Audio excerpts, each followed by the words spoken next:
ٹھیک ہے. نمبر 2 کہ حرف جر کا کام کیا ہے, وہ کیا کرتا ہے کہ جس اسم پر بھی داخل ہوتا ہے اس کے آخر میں زیر دے دیتا ہے, چاہے اب وہ زیر 1 ہو یا 2 ہو, اس کی بھی تفصیل آگے آ جائے گی. ٹھیک ہے. اب یہاں پر 2 زیر لگانا ضروری تھا, اس لیے میں نے اس کے 2 زیر لگائے. ٹھیک ہے.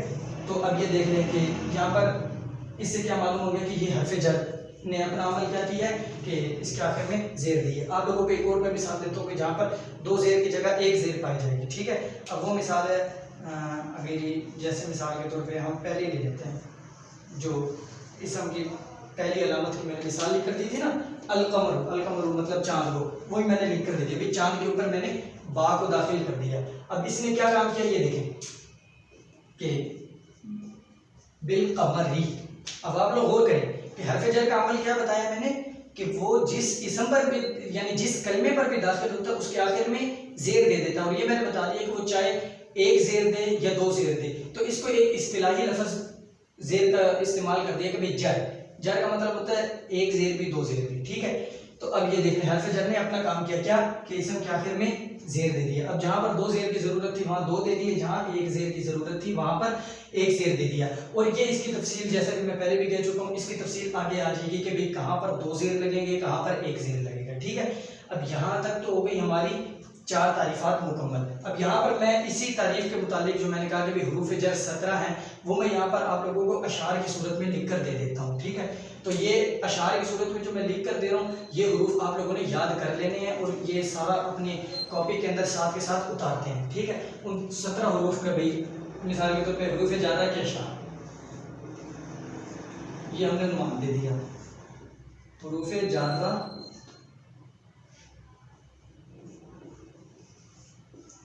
اشعار کی صورت. ٹھیک ہے.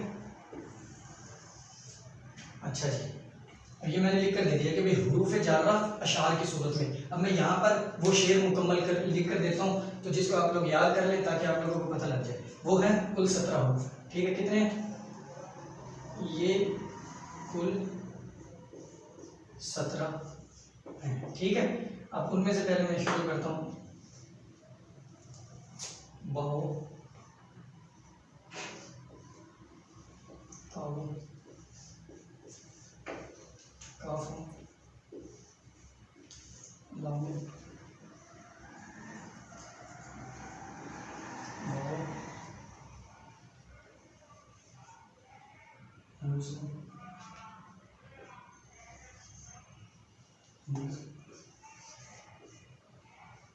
خلا.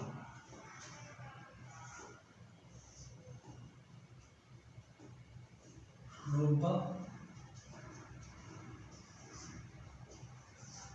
حاشا من دا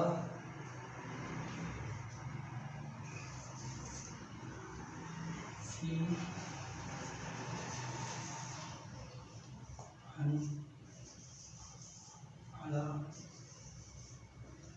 حتی الی.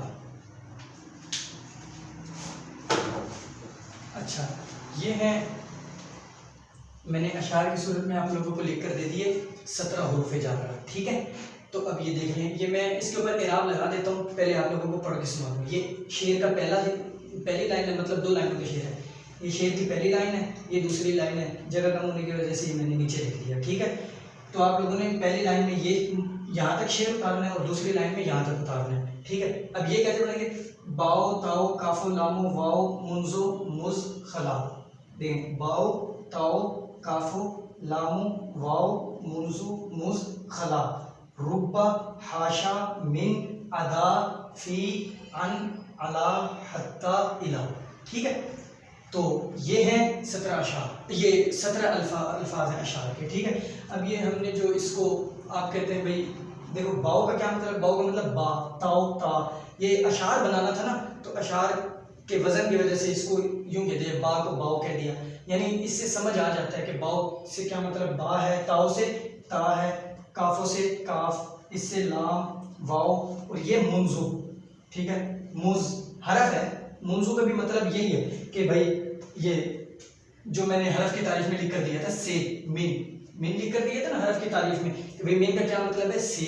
تو منذ کا مطلب بھی سے ہی ہے، یعنی حرف ہے جس کا معنی دوسرا کلمہ ملا کے وغیرہ سمجھ میں. چونکہ حروف جار ہیں اس لیے نیچے حرف ہی آئے گا، یعنی اسم اور فعل کوئی بھی ان میں سے نہیں ہے. ٹھیک ہے، منذ کا مطلب سے، مس، خلا، یہ حرف انسان ہے. ربا، حاشا، من، ادا، فی، عن، علا، حتی، الی، یہاں سے لے کر منذ سے لے کر آخر تک تو ہے حرف. اور یہ بھی حرف ہی ہیں، یعنی باؤ تاؤ، یہ میں نے آپ لوگوں کو وضاحت کر دیا کہ باؤ سے با مراد ہے، تاؤ سے تا، اور کافوں سے کاف، یہ اس طریقے سے. ٹھیک ہے، تو یہ 17 ہیں حروف اشعار کی صورت میں نے لکھ کر دے دی.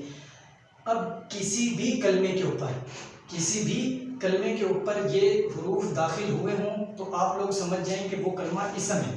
ٹھیک ہے، یعنی اس کے اندر اسم کی علامت پائی جاتی ہے، علامت نمبر 4. وہ علامت نمبر 4 کیا ہے کہ یہ دیکھنے میں کلمے کے شروع میں حرف جر کا ہونا. ٹھیک ہے، اب آپ لوگ اس کی مثال بنا لیں. جیسے بھائی با کی تو میں نے لکھ کر دے دی، تا کی جیسے تا کو آپ لفظ اللہ کے ساتھ لگا دیں بھائی تاللہ.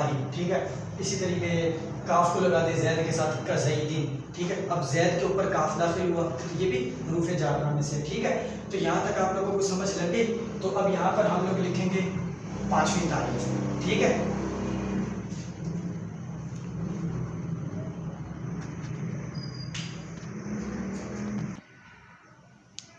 تو اب آپ لوگوں کو حروف جارہ کا تلفظ تو آ گیا ہوگا امید ہے. تو اب میں آپ لوگوں کو اعراب لگا کر دے دیتا ہوں ان کی تاکہ پڑھنے میں آسانی ہو. ٹھیک ہے،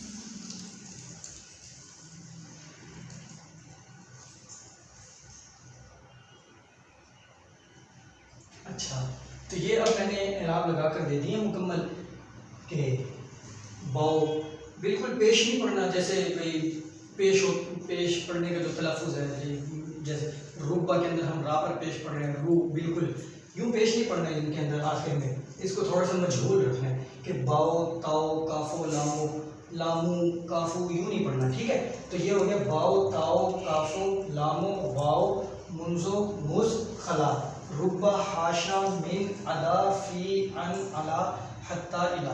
تو یہاں تک ہماری یہ چوتھی شرط کی بات مکمل ہو گئی. اب میں اسم کی 5ویں علامت آپ لوگوں کو لکھ کر دیتا ہوں یہاں پر. ٹھیک ہے، تو یہ 5ویں علامت آپ دیکھیں کہ بھائی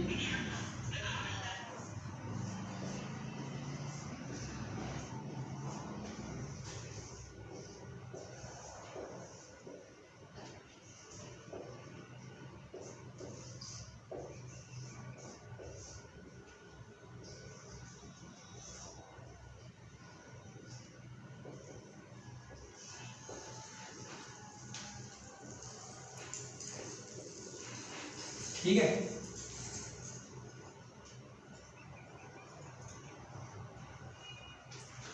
تو اب یہ میں نے 5ویں علامت آپ لوگوں کو لکھ کر دے دی. ٹھیک ہے، کہ کلمے کے شروع میں حرف ندا کا ہونا.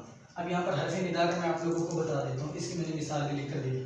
یہ ہے 5ویں علامت. ٹھیک ہے، تو اب حرف ندا کا کیا مطلب ہے؟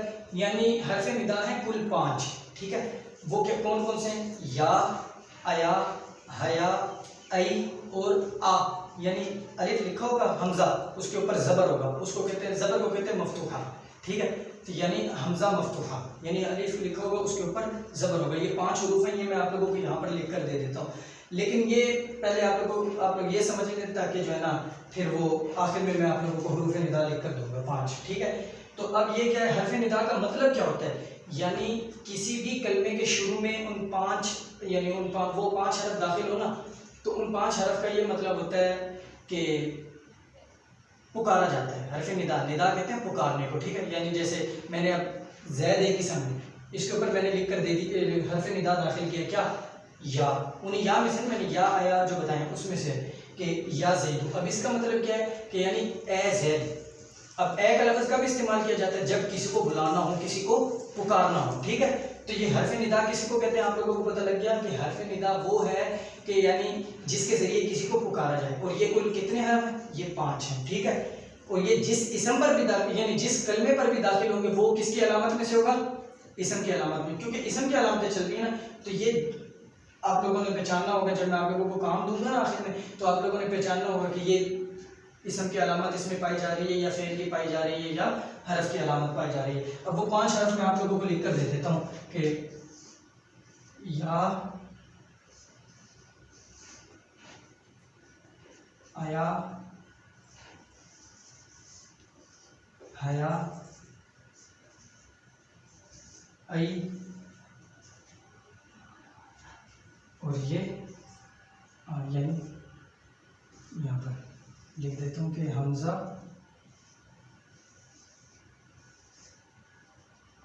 مفتوحہ. مفتوحہ کا مطلب میں نے بتا دیا کہ یہ زبر ہو، ٹھیک ہے. یہ حمزہ کے اوپر زبر ہے نا، تو اس لیے اس کو حمزہ مفتوحہ کہتے ہیں. تو یہ وہ 5 حرف ہیں.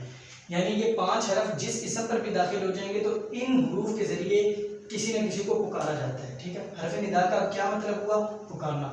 تو یہاں تک تو 5 علامتیں مکمل ہو گئی. اسم کی کل علامتیں ہیں 7، ٹھیک ہے. تو جگہ ختم ہے بورڈ کے اینڈ میں مکمل ہوئی ہے بورڈ جیسے آپ لوگ دیکھ رہے ہیں. تو اس کو آپ لوگ نوٹ بک پہ اپنے لکھ لیں. تو میں یہ پہلی 2 شرطیں مٹا رہا ہوں. تو یہاں پر آپ لوگوں کو 6ٹھی اور 7ویں شرط میں لکھ کر دیتا ہوں تاکہ یہاں پر ہماری اسم کی علامتیں پوری ہو جائیں.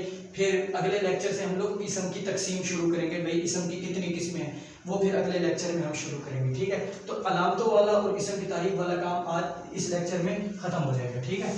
تو یہ میں مٹا رہا ہوں 2 شرطیں پہلے.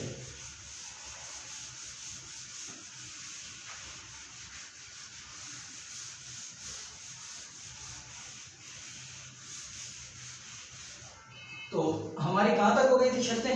5 تک، ٹھیک ہے. یہاں پر ہے نمبر 6، ٹھیک ہے. نمبر 6 شرط کیا ہے کہ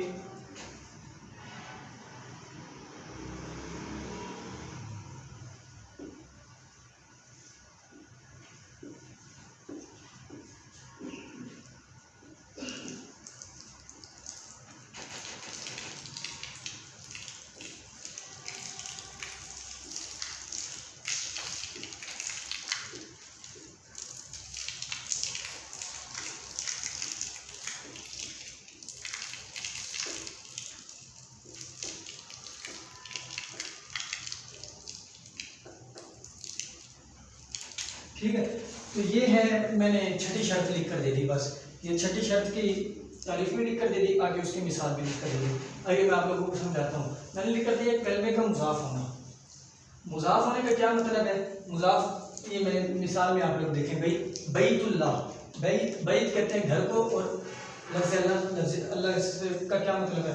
یعنی اللہ، ٹھیک ہے. بیت اللہ، اللہ کا گھر، ٹھیک ہے. اب یہ آپ لوگ دیکھیں کہ اب اس میں کلمے کا دوسرے میں نے کیا کہا کہ کلمے کا مضاف ہونا، ٹھیک ہے. اب اس میں یہ بیت کلمہ ہے، یہ مضاف ہو رہا ہے کس کی طرف؟ اللہ کی طرف. یعنی اس کی اضافت ہوئی ہے، ایک چیز کی دوسری چیز کی طرف اضافت ہونا، اس کو کہتے ہیں مضاف. مضاف کا کیا مطلب ہے؟ یعنی ایک چیز کی دوسری چیز کی طرف اضافت ہو، ٹھیک ہے، اس کو کہیں گے مضاف ہونا. اب اس میں بیت گھر کی اضافت ہو رہی ہے کس کی طرف؟ اللہ کی طرف. اب آپ اس کی دوسری مثال سمجھے کہ بھائی میں کہتا ہوں کہ یعنی کہ زید کا گھر. اب میں گھر کی اضافت اللہ کی جگہ زید کی طرف کر دوں، بھائی زید کا گھر، ٹھیک ہے. اور یا اسی طریقے سے مثال کے طور پہ یہ قلم ہے. اب میں یہاں پر کیا لکھتا ہوں کہ بھائی کہتا ہوں کہ بھائی میرا قلم. یعنی اب قلم کی اضافت کس کی طرف کی ہے؟ میں نے اپنی طرف کی ہے. تو یعنی جس کلمے کی اضافت کلمے کا مضاف، ایک کلمہ جب دوسرے کلمے کی طرف مضاف ہو اس کا کہتے ہیں مضاف ہونا، ٹھیک ہے. مضاف کی یہ تعریف ہے. یعنی وہ اس سے اب آپ لوگوں کو سمجھ آ گئی ہوگی. یہ میں نے مثال لکھ کر دے دی ہے بیت اللہ، یعنی گھر کی اضافت ہو رہی ہے اللہ، لفظ اللہ کی طرف، ٹھیک ہے. یہ جو میں جتنی بھی شرطیں پڑھا رہا ہوں، ہر شرط کے کم از کم 5 10 مثالیں آپ لوگ تیار کریں. عربی میں کر سکتے ہیں تو بہت اچھا ہے. عربی میں تو چونکہ آپ لوگ ابھی اسٹارٹ کی ہے اس لیے نہیں آئیں گے، لیکن آپ اردو میں کریں، ٹھیک ہے. جیسے اب اردو میں اس کا معنی لکھ کر دے دیا اللہ کا گھر، یعنی گھر کی نسبت اللہ کی طرف کی. اور ایک اور مزے کی بات بتاتا ہوں کہ یہ جو مضاف ہونا ہے نا، اس کی علامت بھی ایک اور بھی ہے. بھائی کیسے پتہ لگے گا مضاف ہونا؟ یہ علامت اکثر جگہ پر تقریباً یہی چلتی ہے علامت، ورنہ بعض جگہ پر تھوڑی سی یہ علامت نہیں ہوگی، یعنی تھوڑا سا چینج ہوگا اس کے اندر. تو وہی علامت کیا ہے؟ جن دو کلموں کے درمیان کا کی کے کا لفظ آ جائے تو وہاں سے پہچان لیں کہ یہ مضاف اور مضاف الیہ. اردو کے اندر جن دو کلموں کے درمیان میں کا کی اور کے آ جائے تو وہاں پر پہچان لیں کہ یہ مضاف مضاف الیہ ہے. اب یہ دیکھیں مثال کے اندر کیا ہے کہ یہ ایک کلمہ ہے، یہ گھر دوسرا کلمہ ہے، ان کے درمیان کیا ہے کا کی کے میں سے حرف آ گیا نا، تو آپ یہیں سے پہچان سکتے ہیں کہ یہ کیا ہے مضاف. اور اس کے علاوہ میں نے تعریف بھی آپ کو بتا دی کہ بھئی گھر کے ہم مضاف کر رہے ہیں اللہ کی طرف. ٹھیک ہے، تو یہ یہاں پر ہماری چھٹی شرط مکمل ہو گئی. یہاں پر ساتویں شرط اور آخری شرط ہے. ٹھیک ہے، تو یہاں پر ہماری اسم کی شرائط مکمل ہو جائے گی. ٹھیک ہے، تو یہ ساتویں شرط ہے کلمے کا مسند الیہ ہونا.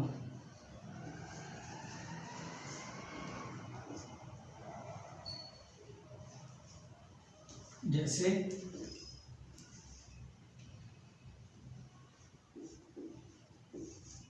زیدن کاتبن، زیدن کاتبن. ٹھیک ہے، یعنی زید لکھنے والا ہے. ٹھیک ہے، یہ اب میں نے ساتویں شرط لکھ کر دے دی. یہاں پر ہماری شرائط مکمل ہو گئی. ٹھیک ہے، یہ دو شرطیں ہیں یہ میں نے ادا کر دی. ٹھیک ہے، اب یہ ساتویں شرط کیا ہے، یہ دیکھیں کلمے کا مضاف تو یہ کلمے کا مسند الیہ ہونا. اب مسند الیہ کا کیا مطلب ہے کہ مسند الیہ کا مطلب ہے کہ جس کی طرف کسی دوسرے کلمے کی ایسی نسبت کی جائے کہ جس سے مخاطب کو پورا فائدہ حاصل ہو جائے اور متکلم خاموش ہو جائے.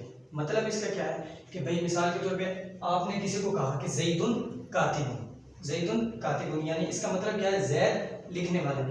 جب آپ نے کسی کو بتایا، کسی نے پوچھ لیا ہوگا زید کے بارے میں، آپ نے کہا کہ بھئی زید لکھنے والا ہے. اب آپ نے یہ ایسی بات کی ہے کہ آپ کے وہ بات پر سوال نہیں کرے گا کہ یعنی کیونکہ اس آپ کی بات کرنے سے اس کو مکمل فائدہ حاصل ہو گیا ہے کہ بھئی زید لکھنے والا ہے. کسی نے پوچھا بھئی زید لکھنا جانتا ہے یا نہیں جانتا، آپ نے بتا دیا کہ بھئی زید لکھنے والا ہے. اب اس سے سننے والے کو مکمل فائدہ حاصل ہو گیا. یعنی مکمل فائدے کا یہ مطلب ہے کہ اس کا کوئی سوال نہیں رہا کہ وہ آپ سے کوئی سوال کر سکے. ٹھیک ہے، تو اس کو کہتے ہیں بس مسند الیہ ہونا.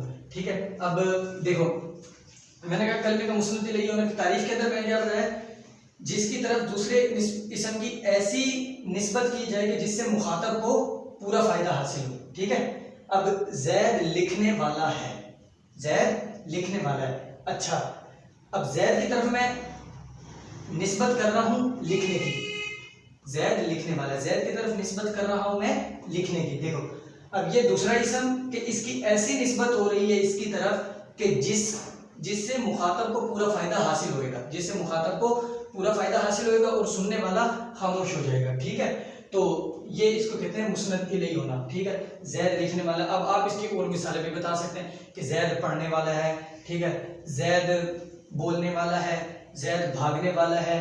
ٹھیک ہے، یا ایسی مثالیں ہیں کہ جس کے ذریعے سے مخاطب کو پورا فائدہ حاصل ہو جائے گا اور متکلم اس پر خاموش ہو جائے گا. ٹھیک ہے، تو یہاں تک ہمارا یہ ہو گیا اسم کی شرائط یہاں پر ہماری مکمل ہو گئی. تو اس کو آپ لوگ اپنی کاپی کے اندر مکمل ساتھ کے ساتھ شرطیں لکھیں. ٹھیک ہے، اور اس کے بعد جو ہے نا آپ لوگ اس کے بعد ہم لوگ شروع کرتے ہیں فعل کی تعریف. ٹھیک ہے، یعنی فعل کی علامات. اسم کی علاماتیں میں نے بتائی تھی نا کہ 7 ہیں، وہ ہم نے مکمل کر لی ہیں. اب ہم شروع کریں گے فعل کی علامات. ٹھیک ہے، اور اسم کی ہر علامت کی آپ لوگوں نے مثالیں لکھ لی ہیں اپنی کاپی کے اندر، اردو کے اندر اگرچہ لکھ لینا. ٹھیک ہے، تو اب یہاں پر میں اس کو مٹا دیتا ہوں کہ بھئی تاکہ فعل کی علامتیں میں یہاں پر شروع کروں. ٹھیک ہے، تو اسم کی علامتیں آپ لوگ لکھ لینا.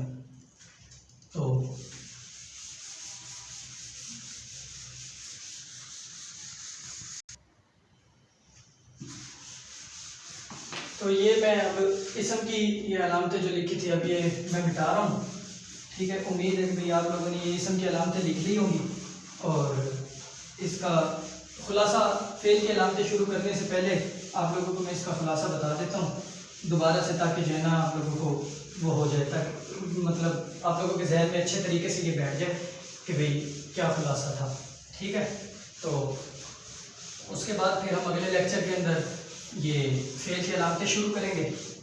تاکہ یعنی اسم کی علامتوں سے ایک دفعہ فارغ ہو کر تو پھر ہم فعل کی علامتیں تاکہ شروع کریں. خلاصہ کیا، بس آپ کل یعنی پچھلے لیکچر کا اور اس لیکچر دونوں کا خلاصہ کیا کہ ہم نے کیا کیا پڑھا. اسم کی علامات، یعنی پہلے اسم فعل لفظ کے بارے میں پڑھا ہے سب سے پہلے تو، کہ لفظ کسے کہتے ہیں، اس کی 2 قسمیں موضوع اور مہمل. ٹھیک ہے.